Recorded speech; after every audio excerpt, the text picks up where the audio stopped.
Welcome and thanks for joining us for today's HIS Talk webinar, Patient Payment Trends 2022, Learn All the Secrets. It's brought to you by Mend. I'm Lori from HIS Talk and I'll be moderating.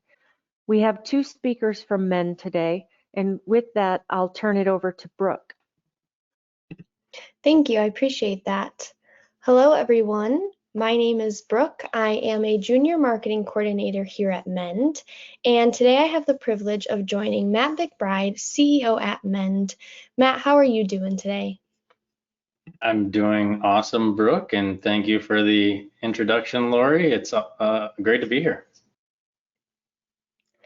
The agenda is rather simple today, but it is packed with opportunities to get paid faster with full automation. Matt is going to take us through industry insights and cover how to automate patient payments. And then finally, we'll round out today's webinar with a Q&A session. Let's go ahead and get started. Let's kick off our agenda with industry payment insights. Matt, what are consumers reporting around their expectations for healthcare payments? Yeah, great question. And we're going to dive into a lot of different data here to get a better understanding. And later on in the presentation, we're going to talk about some of the regulatory changes as well that have opened up some additional options for making payments a little bit easier for consumers. So just sort of looking at the top, 91% of consumers prefer electronic payment methods, specifically for medical bills.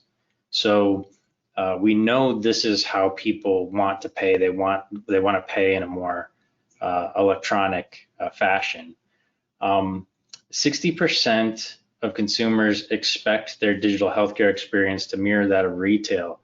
And we're going to look at a sort of a stack rank of how consumers grade some of the larger industries in terms of ease for making a payment. We'll see how healthcare stacks up. I can tell you the retail ranks the best. And so consumers are really looking for a simple, frictionless payment experience.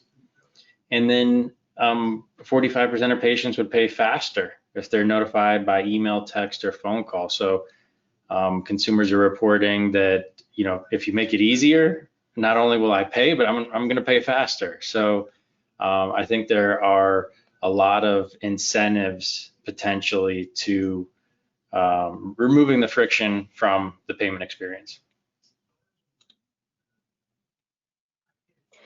If I have an outstanding balance, I usually receive a paper bill. U.S. Bank surveyed over 1,100 people across all 50 states. Matt, what does this data tell us? Yeah, so specifically in the U.S. Bank study, folks reported 51% still sending paper statements to the mail. And I've seen other data that says this number could be as high as 75%.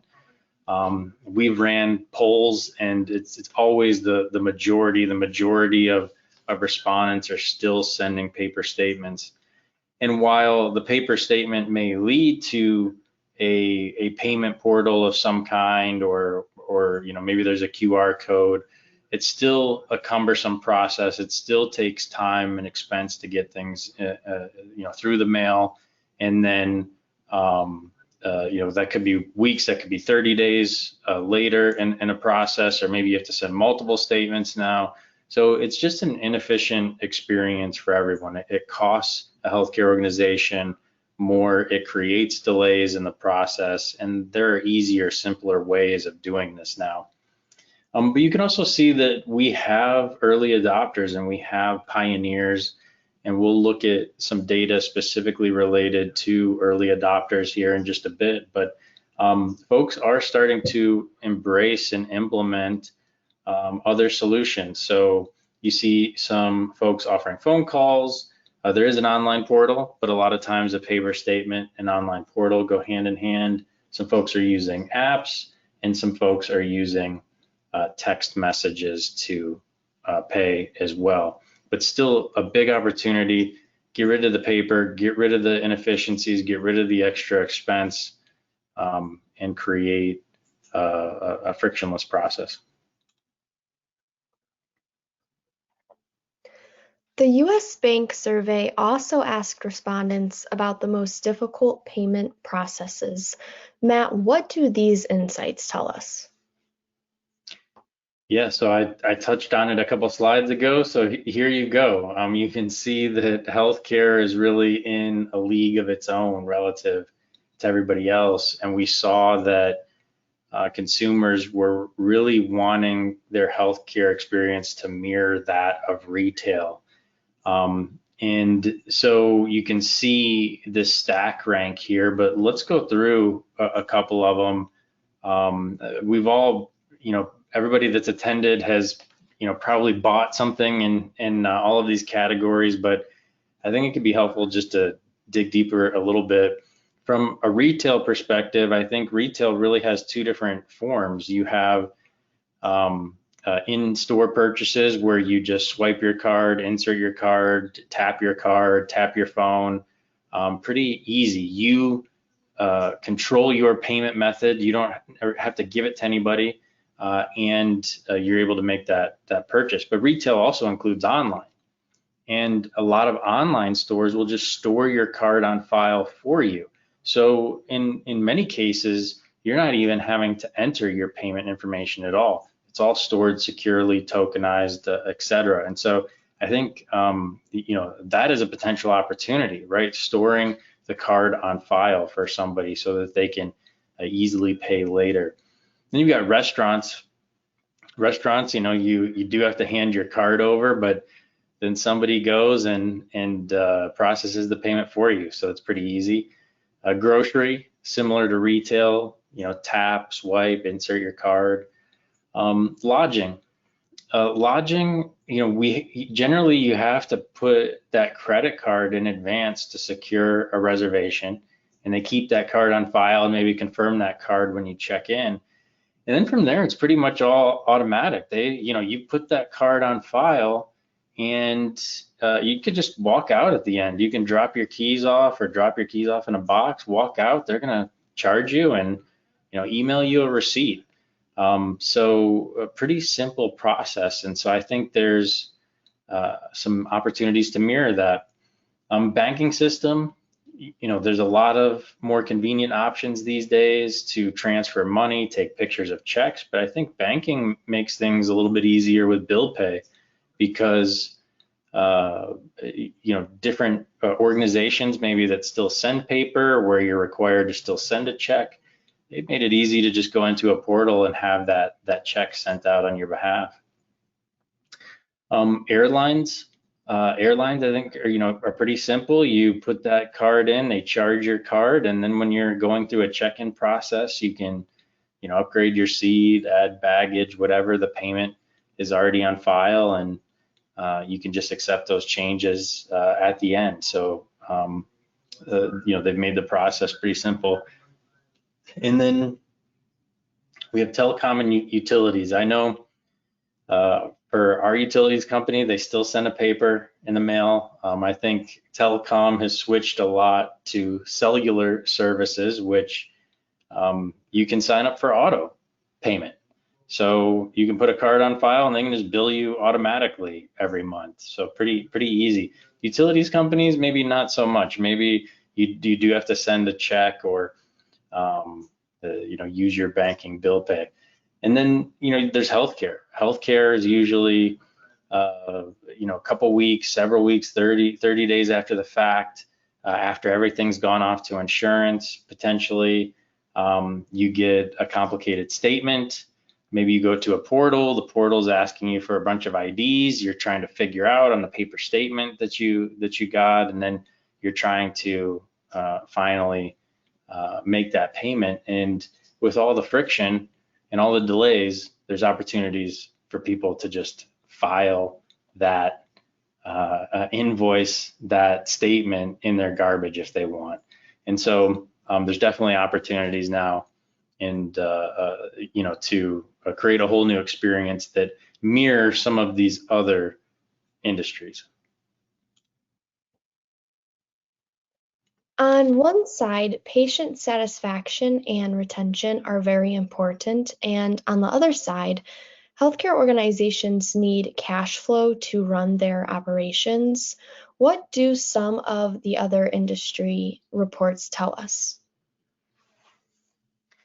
Yeah, so in a couple slides, we'll get into an independent survey, not a men's survey, but an independent survey on some of the value that more innovative patient payment solutions can bring. But if we look at a retention as an example here, on the left side, 75% of millennial patients reported they would consider switching providers for a better financial experience.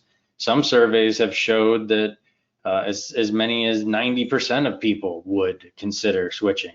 I don't know if it's really that high, but there's definitely a percentage of people that could look to other organizations for more of these conveniences. And I think the younger generations are going to continue to seek out these conveniences because this is what they're used to. This is what they grew up with. So millennials on down, they're going to look for things. Surveys consistently report they're going to look for things like patient self-scheduling, the ability to get text reminders, make payments in a simpler way, and have some of those modern conveniences. So there's definitely going to be some impact and some potential attrition if some of these conveniences aren't offered. And then on the other side, 70% of providers said it takes more than 30 days to get paid.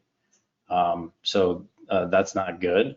And then 74% said it takes more than one statement to collect. So, statement cycles typically run on 30-day cycles. Having to send more than one statement, that could push a lot of cash flow out to, net 60, net 90. So definitely there are some big opportunities here. Men take security very seriously. We are SOC 2 Type 2 certified based on HITRUST. Mend is also PCI compliant and follows the NIST framework. Matt, how do consumers feel about security when making a payment? Yeah, I think ultimately what we're trying to show with this slide is that no matter what, consumers care about security, and they care about security around their payment method.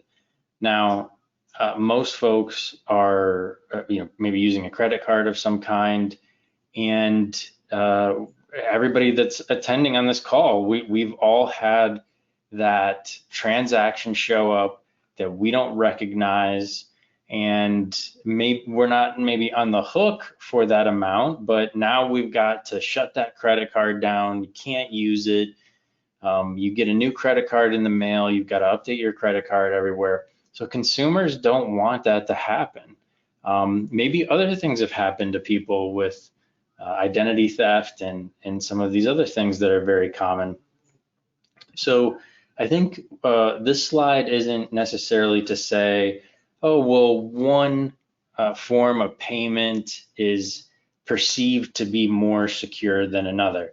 And I mean, you can see that consumers, there's sort of a big difference between maybe the perception of a front desk or reception person where you can see them handling your card in front of you, and then maybe using an Alexa, a smart speaker. There's a 20% difference there. But for the most part, these are all about in that 60 to 70% range.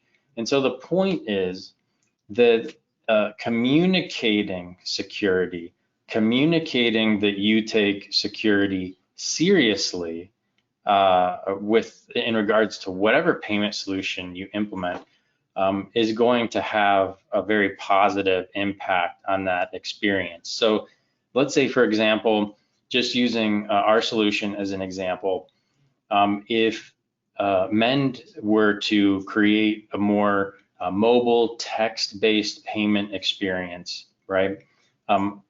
Nobody on Mend would ever be able to access anybody's credit card. The credit card never touches our system at all. In fact, it goes right to a secure online gateway owned by Visa. So your healthcare organizations that are customers of ours, none of their staff or employees could ever access that credit card. Could never see it even if you wanted to. There's no access to it at all. So sort of communicating those things that, hey, we have this new method of payment, expect a text message, and we take security seriously. Nobody will ever be able to access your credit card from our staff, or you'll be in full control of that. And so this is something that consumers really care about, and definitely something to consider if you implement anything new around payments.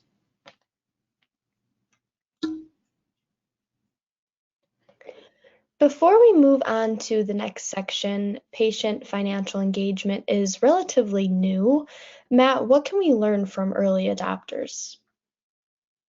Yeah, so this, patient engagement is maybe a term you've heard before, one of those sort of industry terms. Patient financial engagement is sort of a new category of options to engage folks differently around financial matters, the payment, or the amounts that are owed to your healthcare organization. And so a class did some research among early adopters, and 46% of respondents said the ROI was immediate. And it makes sense, because if you remove friction, you're going to get paid faster and your collections are going to increase. We see this with telemedicine, right? You give somebody convenience. They don't have to travel into a location. Maybe you give them more availability, what have you. No-shows drop substantially. No-shows go from 20, 30% to single digits. So if you introduce conveniences, these are some of the rewards. And these rewards could be substantial based on the size of your organization, because we're talking about collecting patient outstanding balances. So nearly 64% of early adopters reported increased collections. So total collections increased, write-offs would have decreased. 55 experienced reduced costs. Staffing issues, staffing shortages, the great resignation in healthcare is very real, and a lot of these solutions can be fully automated. So there's opportunities to potentially reduce costs around staff, mailing, paper statements, so on and so forth. 27% saw reduced AR days, getting paid faster. Our solution, as an example, as soon as the outstanding amount is known, we can get a text and email out to the person for payment. So a reduction in AR days is a big one. And then patient satisfaction, again, going back to the consumer research, this is what consumers are looking for and what they want. So you're going to get a bump in satisfaction scores as well by creating a more convenient experience. It seems that all sorts of businesses are going mobile with payments, for example, the Starbucks app. Matt, what is Mend doing to modernize healthcare payments?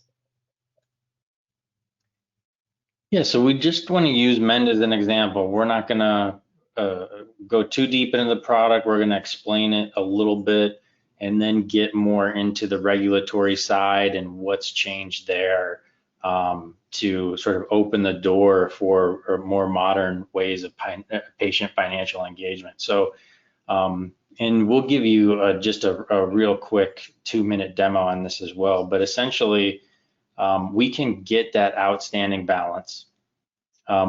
That we can get that as soon as it's known, and immediately we can start to send a sequence of text and email messages depending on the contact information that you have on file. The person can literally click a link, put in their date of birth, and make a payment effortlessly.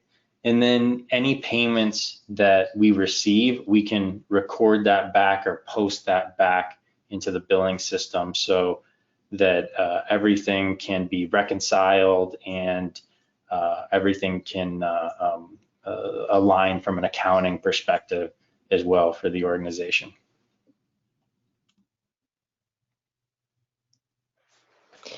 It looks like we have the entire process fully automated for a healthcare organization. Matt, talk us through the patient experience. Yeah, so what we've got here is, and let me just back it up for a second. We have, this isn't the Mend system here. This is just an imaginary or your medical billing software, right? So this could be any medical billing software, and you can see that a patient balance is owed, $50 is owed from that date of service. And once that balance is known, we can go ahead and detect those balances and then apply some different business logic to that. You may be set up, some of our customers are set up to have a card on file and to auto bill somebody. And so we can charge that card automatically. We can also send a digital invoice out to somebody via text and email to collect that payment. But we might not want to do that. Maybe there's only $1 balance. We don't want to do that. We'll only do it if it's $5 or more. And maybe we're not going to auto charge somebody if they owe more than $300, or there's different types of logic and rules that we can set up so that we're creating a great experience. And so in this case, let's say we go ahead and we want to send a digital invoice to somebody. We don't have a credit card on file. We're not authorized to bill them automatically. So we'll go ahead and we'll send them a text message saying that we need some information from them. They'll click the link. They'll put in the date of birth. Any consents that we need, we can go ahead and collect those, and we'll talk about consents and best practices there so you know what to do for that. And then we can provide everything for them. So we can, if you have a statement or we want to give them more details, we can attach a PDF, we can describe the services, we can say what's owed, we can allow them to have a card on file or add a new card on file, and then they just click to make the payment, and that's that. It's that simple. From there, we'll go ahead and we'll write that we collected that $50 back to the medical billing system, and then everything is updated and kind of fully automated from there. So the ability to reduce AR days, increase overall collection substantially is very real.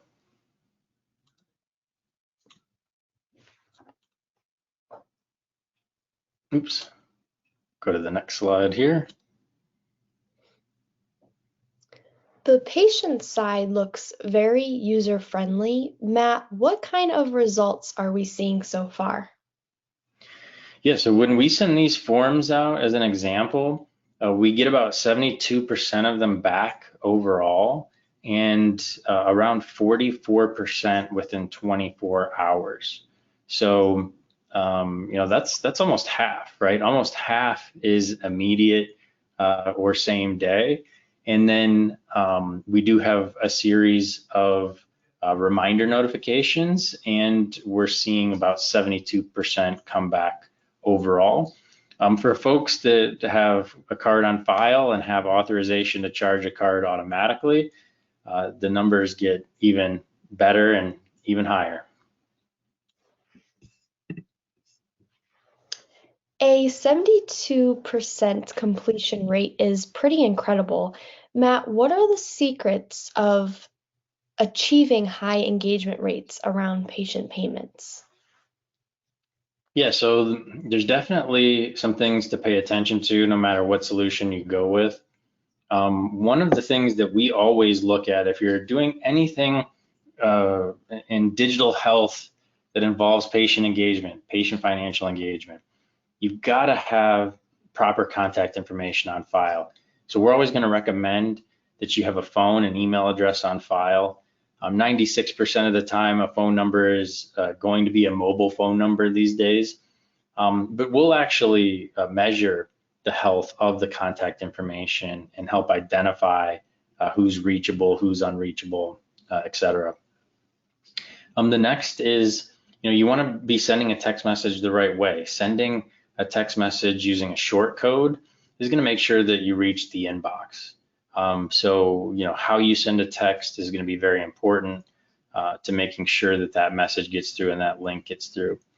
Same from an email perspective. For email, you've got to be sending the email through a certified email sender. So, for example, Mend, our email practices are audited by Validity. Validity certifies those practices, and then they actually communicate with all of the internet service providers to say, when Mend sends email, it's legit, and you can put it in the inbox. So, 95, 96, 97% of the time we send an email, it's going to end up in the inbox. It's not going to end up in a spam folder, a junk folder, a promotions tab, so on and so forth. So making sure that you're sending email in a way that's certified is going to make a big difference. And then, the process has to be frictionless. So having an experience that doesn't require, finding a portal. You want to remove logins, signups, downloads, anything of that nature, anything that could create additional friction. That's got to be removed from the process. Keeping a card on file. Again, we touched on all these different industries and ways that they secure a card on file, and then communicating to folks that you do this in a secure way. And then we actually have instant technical support as well. So if somebody was stuck trying to make a payment, getting declined, what have you, we have instant support available within 20 seconds as well to make sure that every advantage possible in getting paid and getting paid faster is at your disposal. For those that don't know, text messaging was invented in the UK in the 80s and 90s. It has been evolving ever since, and the laws have had to keep up. Matt, what are some of the recent changes in federal laws concerning texting? Yeah, so in 1991, Telephone Consumer Protection Act was enacted to protect consumers against, things like sales, phone calls, robocalls, things of that nature, because these things used to cost money, maybe used to cost something per minute. And so the government wanted to protect consumers against organizations or practices that might cost people money. So that's really what the TCPA was all about, and then eventually evolved into protecting things like text messaging and robocalling, and some of these other advances that kind of happened after 1991. But in 2015, there were specific healthcare exemptions added to the TCPA. And so the TCPA in 2015, the door was open now to send text message appointment reminders and really communicate around important healthcare information. However, you were not necessarily allowed these safe harbors if you were communicating around accounting or billing matters.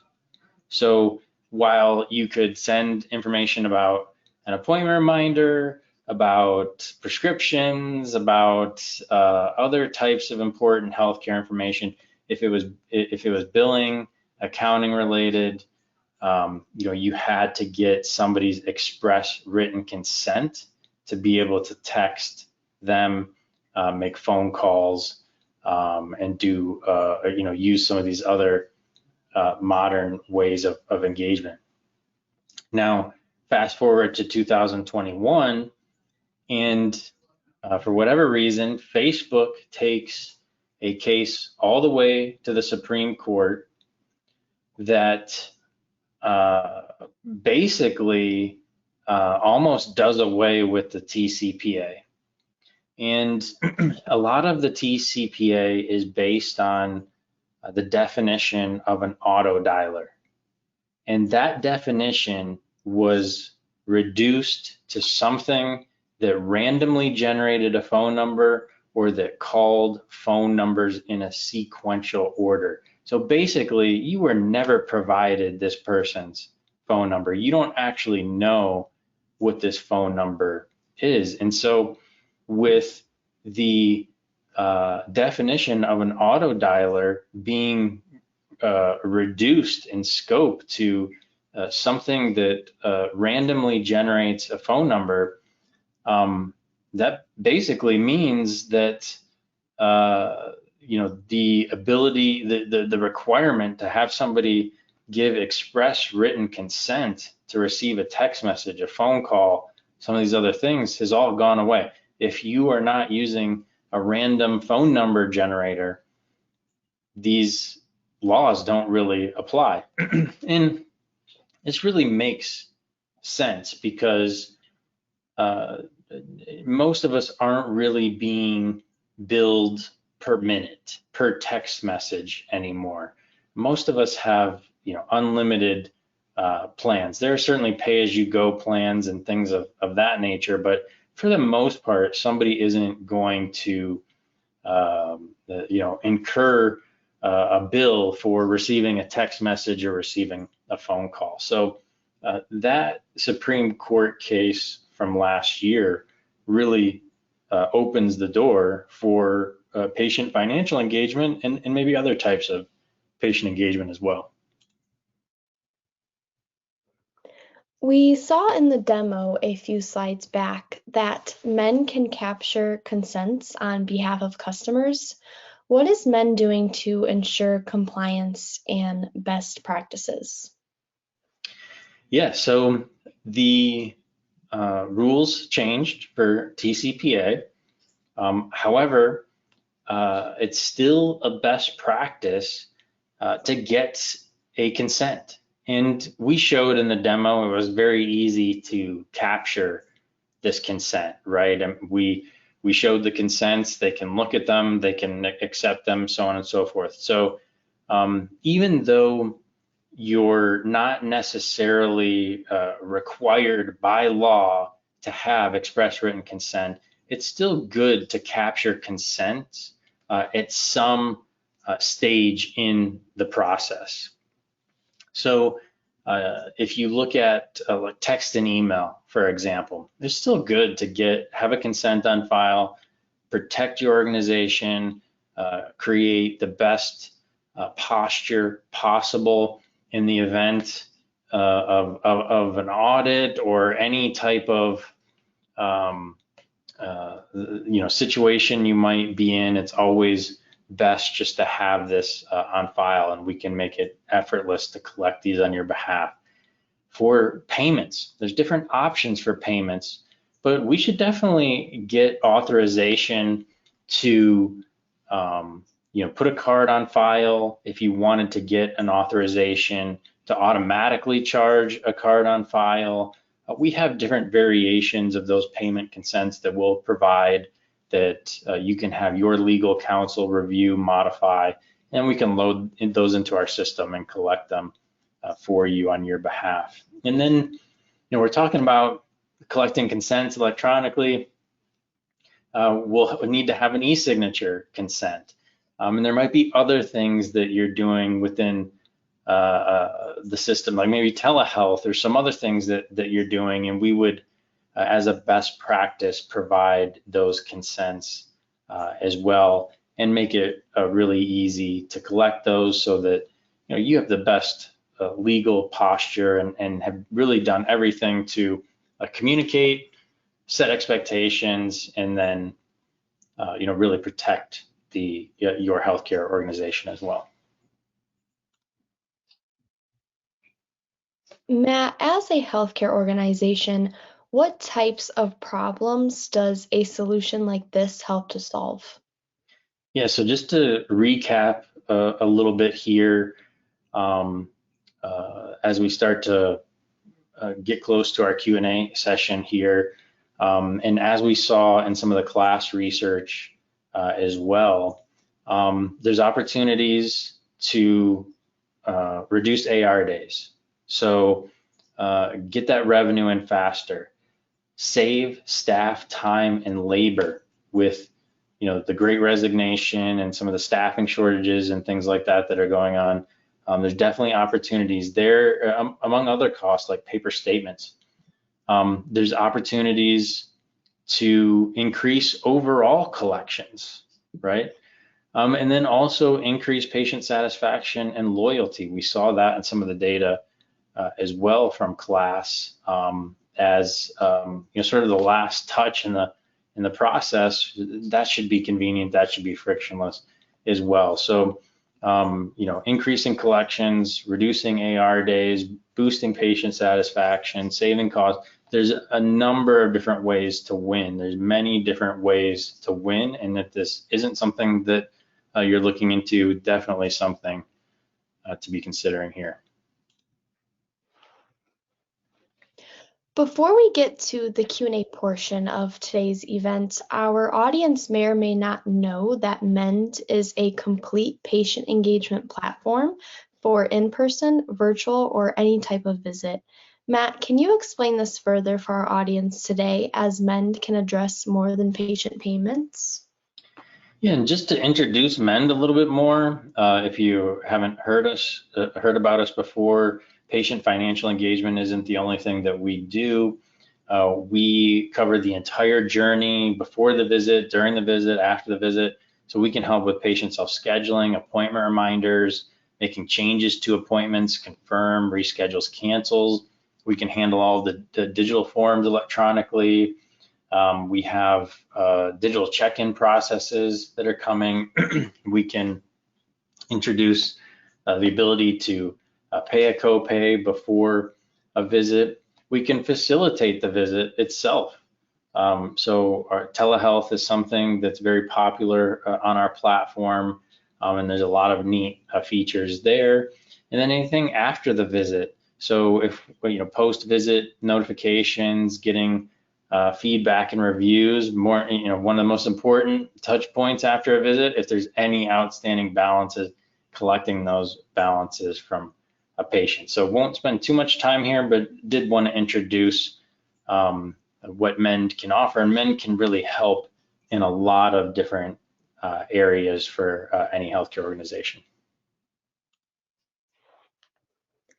If you are looking for more informative content, we keep a library in the resource section of the mend.com website.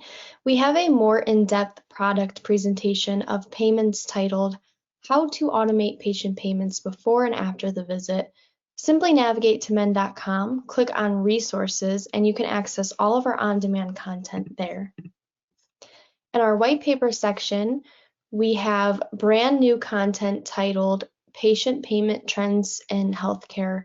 For those in our audience interested in this content, just go to mend.com, click resources, and then click white papers.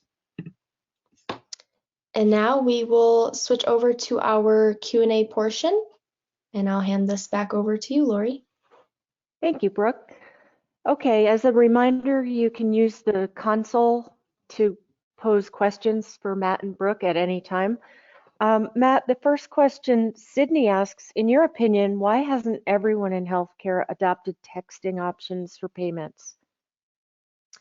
Yeah, it's a great question. I think that, while the TCPA was expanded in 2015, you really had to get that express written consent. You had to get that opt-in from folks, and so that creates another obstacle, another barrier to get people to opt in, require all those opt-ins.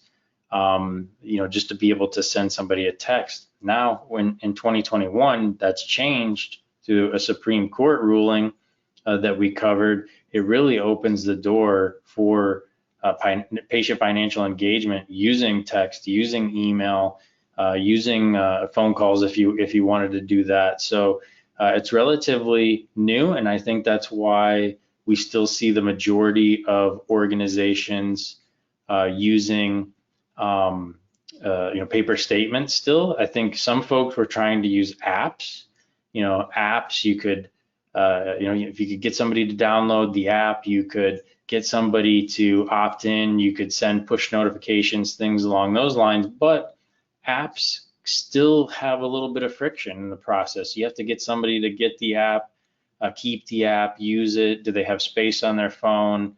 So on and so forth. Where text messaging, everybody is looking at their text messages almost immediately. 90% of text messages get read within 3 minutes. So if you're really looking to engage with somebody and do something with dramatic improvements to collections, texting and emailing are going to be really good options. But the door is really open from last year. So now it's just a matter of folks knowing that and then implementing innovative solutions.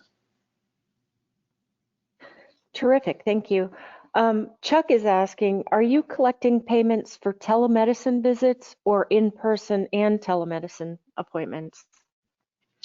Yeah, good question. Telemedicine is definitely a popular offering, as we showed the patient journey slide. And so we definitely do a lot of telehealth and virtual visits, but our payment solution is for any type of visit, and all of our solutions are for any type of visit. So our patient self-scheduling, our forms, our notifications, our the payments. We have secure messaging as well. So all of our solutions are really built for hybrid care. So whether you're doing telehealth or no telehealth at all, we can certainly help and assist with payments for in-person visits. Great. Carol posted the following question. How do you get patients to opt in to text messaging? Yeah, so I think this was the sort of known standard, right? Was it, if you want to be able to text somebody, maybe legal departments were saying you had to get them to opt into that. The way that we do it is we send that initial text, and then as they begin to move through the process, we collect the consents along the way. So the door is open to send that initial text, that initial email without express or written consent. Now, with that being said, Mend is not an attorney. HIS Talks is not an attorney.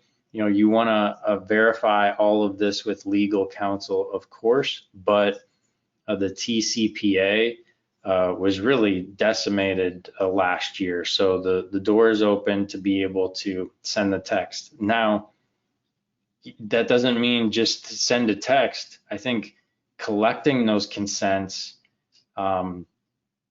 it's some process, it's some step along the way, even if that's part of your intake paperwork or however you want to design that workflow, getting that consent is still going to protect your organization and still going to be considered a best practice. And so as folks move through our process, we can collect those consents, and we're going to recommend consents based on what you're doing. We're going to recommend them. We're going to give you templates to provide to your legal counsel, and then we're going to collect them on your behalf throughout the workflow that we co-designed together. All right. Well, that was our last question, so we'll conclude our webinar. Thank you, everyone, for joining us today, and thank you, Matt and Brooke, for an interesting and informative presentation. We look forward to seeing you at our next HIS Talk webinar. Enjoy the rest of your day. Thanks, everybody. Thank you, guys.